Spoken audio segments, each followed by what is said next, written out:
skin model, it should be noted that this pattern is more commonly performed on internal organs or the abdominal wall closure. To begin, the skin is separated with thumb forceps, and the needle is passed towards the surgeon from far to near, essentially beginning as you would with an interrupted suture. Once the suture is gathered and tied, only the short end is cut, leaving the long end with the needle to continue the pattern. If closing the abdominal wall, at least 5 throws should be made in this initial knot.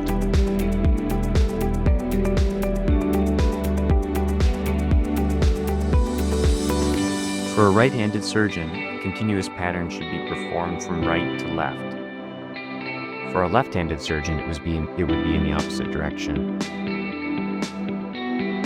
Each subsequent bite is taken equal distances on either side of the incision and approximately 5 to 8 millimeters from the initial bite.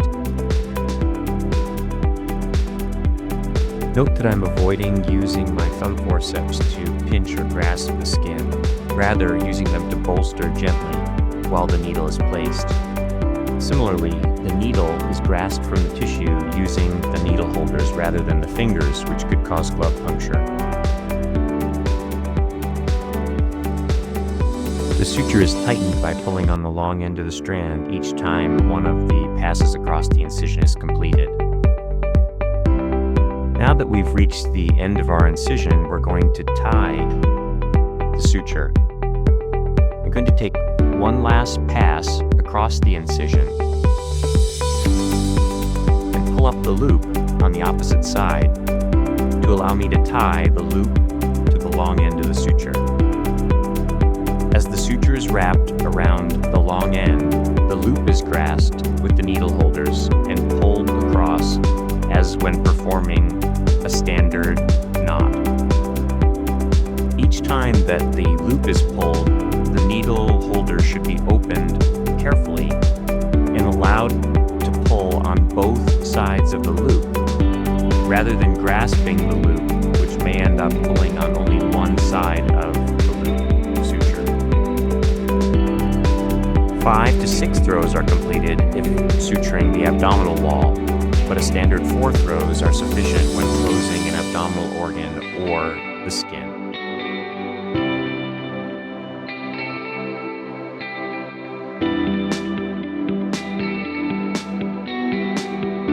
Forward interlocking is a appositional pattern that is used primarily in the skin of large animals. The pattern is begun, as with most others, by taking a simple bite across the incision. The suture is tied with 4 throws, and the short end is cut, while the long end is used to continue the pattern. Suturing from right to left, the difference between this and a continuous pattern is that the long end of the suture is pulled in the direction that you are suturing, essentially putting it in your way.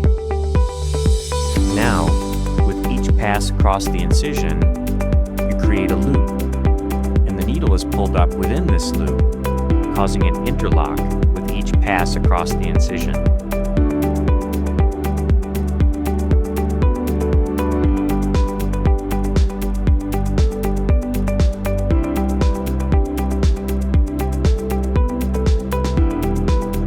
Then repeated, continuing along the incision, with the long end of the suture pulled in the same direction, creating a loop with each new pass across the incision.